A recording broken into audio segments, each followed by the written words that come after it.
ও কি আপনার সন্তান না? ওর মনে কষ্ট লাগে না বুঝি? ও যদি পড়াশোনায় ভালো হইতো, ওরে আমার বন্ধুর অফিসে একটা জবের ব্যবস্থা করে দিতাম। তা তো পারতেছে না, সারাদিন এই বয়সে বসে বসে বাপের মাথার মধ্যে বসে খাবে খালি। এখন থেকে না বাজারে সবকিছু আমরা দিব। হ্যাঁ মুন, নাইম, আমি বাইরে যেতেছি, তোদের কিছু লাগবে? আচ্ছা শোন, আমি তোর হোয়াটসঅ্যাপে একটা অ্যাসাইনমেন্ট দিয়েছি, দোকান থেকে ওগুলো ফাইল করে আনবি। দেরি করবি না কিন্তু, তাড়াতাড়ি আসবি। তুই দেরি করলে আমার আবার ভার্সিটি যেতে দেরি হবে। আব্বা 2000 টাকা লাগবে, দেন তো ভার্সিটি ফি দিতে হবে। এলিট ক্লাবে জয়েন করেছি তো, এলিট ক্লাবের ফি দিতে হবে। তোমাকে এলিট ক্লাবের মেম্বার হইতে হবে কেন? তোমার বাবার কি টাকার গাছ আছে? আমরা বিশ্ববিদ্যালয়ে পড়াশোনা করি নাই? আব্বা আপনার সময় পড়ালেখা আর আমাদের সময় পড়ালেখা তো এক না। আর আমি যে ভার্সিটিতে পড়ালেখা করি সেই ভার্সিটির ছেলেবেলা সবাই পড়ে গাড়ি নিয়ে আসে ভার্সিটিতে। আমি তো আপনার থেকে গাড়ি চাই নাই, বাড়ি চাই নাই। স্ট্যান্ডার্ড মিলায় চলতে গেলে অল্প কিছু খরচ তো করতে হবে আব্বা। এই অল্প টাকা কামাই করতে গিয়া আমাকে যে পরিশ্রমটা করতে হয়, সেটা কি তোমার মাথায় আছে? সামান্য কয়টা টাকা চেষ্টা যায় নাই দিয়ে দেন না। এত চিন্তার কিছু নাই, আমার কাছে টাকা আছে, আমি দিতেছি। তোর কাছে টাকা আছে, তুই কত কষ্ট করে সামান্য কয়টা টাকা জমাইছিস। বাপরে, তুই যেন সবসময় এরকম দায়িত্ববান থাকস। অনেক তো আল্লাহ তোর বড় করুক। রসুল, কি ব্যাপার, কই যাস? পুপি কল দিছে, বললো তাড়াতাড়ি বাসায় যেতে। কিছু হয়েছে বাসায়? আমি তো ওই যে কিছু বাজার দিয়ে আসছি একবার, যে আর মনমনের ওই অ্যাসাইনমেন্ট প্রিন্ট করতে বসলো, ওইটা দিয়ে আসছি। এনে সবজি কিনতে আসছি, এর মাঝে কি হবে? তুই কি বাসা থেকে যাইতেছিস? আমার নেই। তো রিক্সা থামাইছে কেন? আসো। মুনমুনকে দেখতে আসবে তোর ফুপা, সকালবেলা হঠাৎ করে বললো। তুমি রসুলকে বলো নাই? ওর সাথে তো সকালেই দেখা হলো। ওরে জিজ্ঞেস করলাম, কিছুই জানে না। আরে ওই পাগল রে জানাইলে তো হাউ কাউ কইরা পুরা বাড়ি মাথায় তুলতো। বোন রে যে ভালোবাসে। ফুপি, আবার কিছু বলবা না? কেন রে, তোর আব্বাও কি তোর জন্য ছেলে দেখবে নাকি? হ্যাঁ, তোর মা মারা যাওয়ার সময় তোরে আমার হাতে তুলে দিয়ে গেছে। আমি তোরে রসুলের বউ করে এই ঘরে নিয়ে আসবো। আর আমি তখন তোমাকে মজার মজার রান্না করে খাওয়াবো। এমন ভালো বউ বাবা। বাপরে, এত পন্ডিতি করতে হবে না, এখন চল। মন বেশি খারাপ হয়েছে বাবা, কষ্ট পাইছো তোমার আব্বার ব্যবহারে।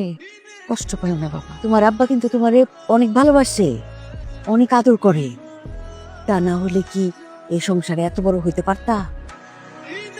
আর তোমার ছোট ভাই বোনগুলি দুষ্ট প্রকৃতির হয়েছে। ওরা যখন বড় হবে তখন বুঝতে শিখবে, তখন আর তোমার সাথে এরকম ব্যবহার করবে না বাবা।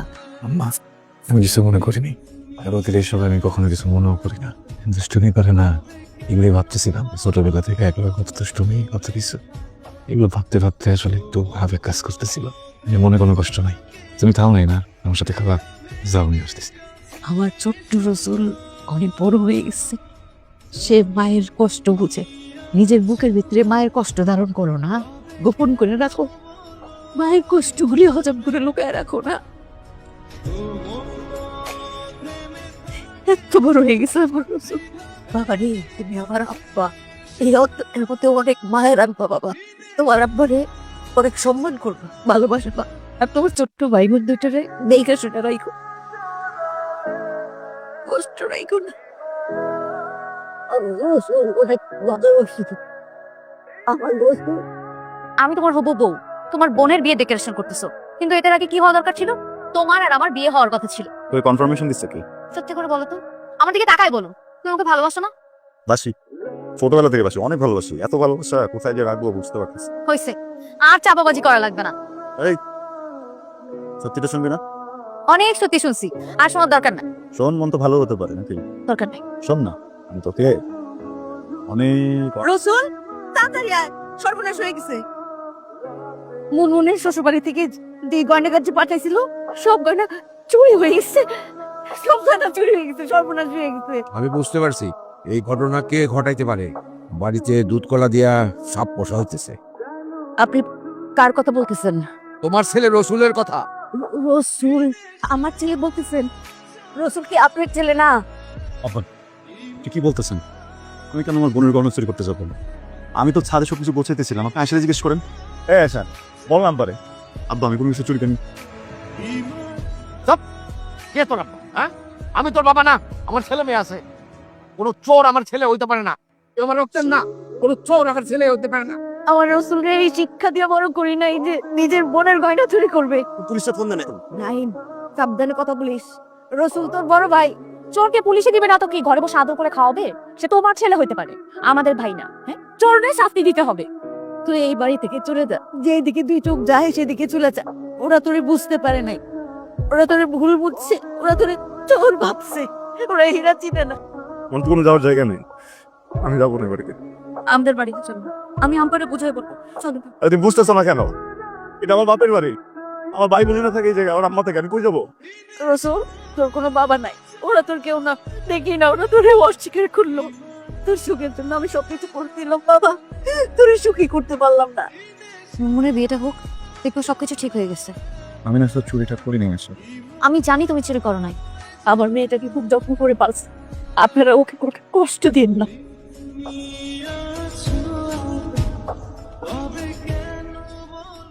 নাইম কোথায় গেল দেখতো একটু? হ্যাঁ, আমার বোনের গহনা চলে গেছে, হাতে নাতে ধরতে হলে আপনি তাড়াতাড়ি চলে আসেন। জি।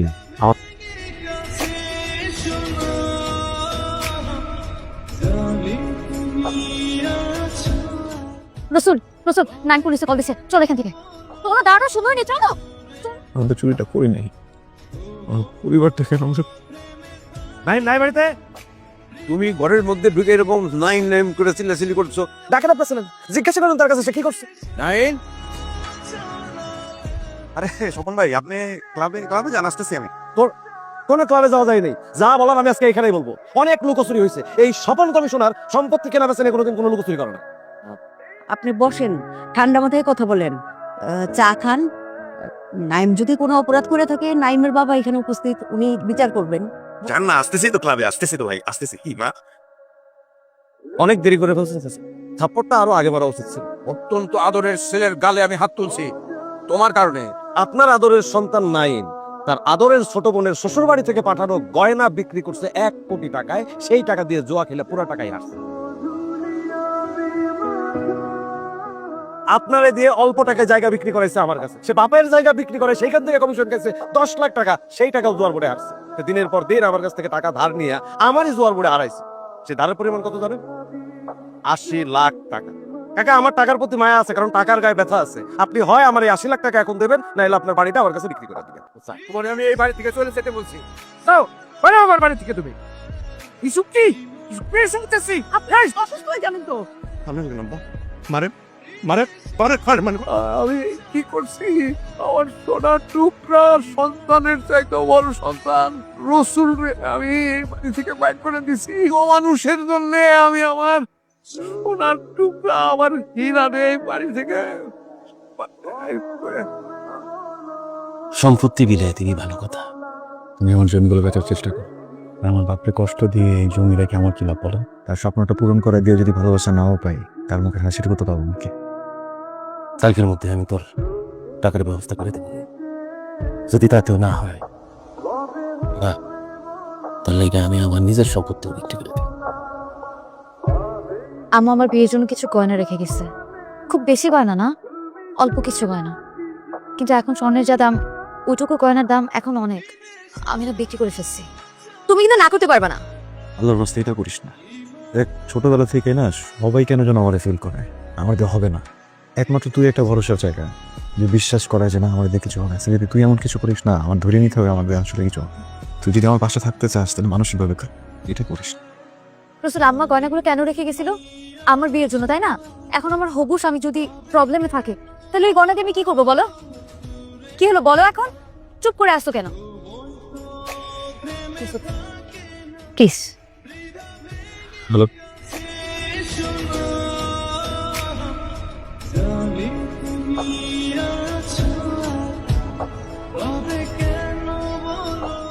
উনি স্ট্রোক করেছেন, তবে মাইনর, আর এখন থেকে আপনাদের কোনো কথা রেসপন্স উনি করতে পারবেন। তবে উন্নত চিকিৎসা হলে উনি দ্রুত রিকভারি করতে পারবেন। স্বপন চেয়ারম্যানের খবর দাও, ওনার সাথে কথা বলতে হবে। এই বাড়ি বন্ধক দিয়ে দিব। আমার জানতাম কেউ না বুঝলি তুমি বুঝবা, আমারে বাঁচাইতে হবে। তুমি জমির দলিলগুলো দাও। এটা আমার স্বামীর বাড়ি, আমার স্বামীর বাড়ি ছেড়ে আমরা কেন যাব? আমার ছেলে নাইম, রসুল ওরা আসুক। আপনার ছেলে নাইম এই বাড়ির দলিল সহ সবকিছু বিক্রি করে দিয়ে চলে গেছে। আপনার স্বামী টিপ শৈল এই বাড়িটা বিক্রি করে দিছে, এখন তাড়াতাড়ি এই বাড়িটা খালি করে দেন। আমাকে একটু সময় দেন আপনারা, সামান্য একটু সময়। তোমার চাইছেন দিলাম, কিন্তু আপনার ছেলে নাইম কোনোদিন আর ফেরত আইবো না। আপনার ছেলে নাইম এই টাকা লইয়া করুন গার্লফ্রেন্ড বিদেশ চাইবো। অনেকদিন ধরে কমিশনারের লগে এই বিষয়ে প্ল্যান চলতেছিল।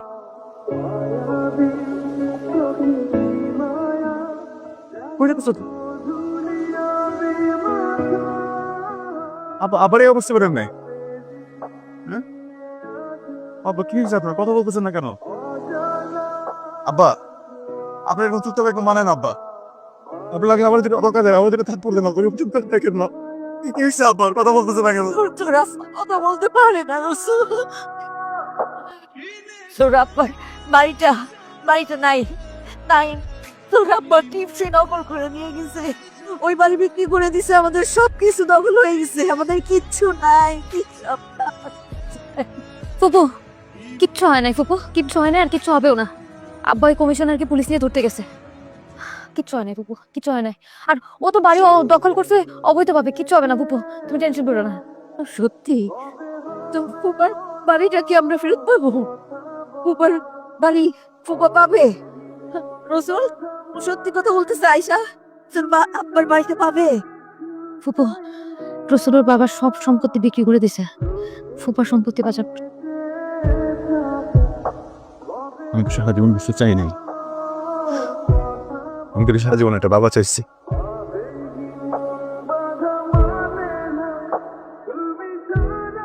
ছোটবেলায় যখন সবাই আমার এতিম বলে ডাকতো আমার কিন্তু ভালো লাগতো না, আমি কিছু বলতে পারতাম না। আব্বা আমার জীবনে আসার পর থেকে না কেউ আমার এতিম বলে ডাকেন না। আব্বা আমার থাকতে দিছে, আব্বা আমার পরিচয় দিছে। আমি জানি আমি তার অনেক কষ্ট দিছি, আমি তার মন মতো সব কিছু করতে পারি নাই, তারপর উনি কখন আমার দূরে ঠেলে না কেমন। আমার এই জীবনে আমার সম্পত্তি আমি কি করবো? আমার আব্বা যদি ঠিক না থাকে তুমি কও। আমার কিচ্ছু দরকার নেই, আমার কিচ্ছু দরকার নেই আম্মা, আমার তোমার দরকার, আমার আব্বারের দরকার, আমার কাউকে লাগবে না।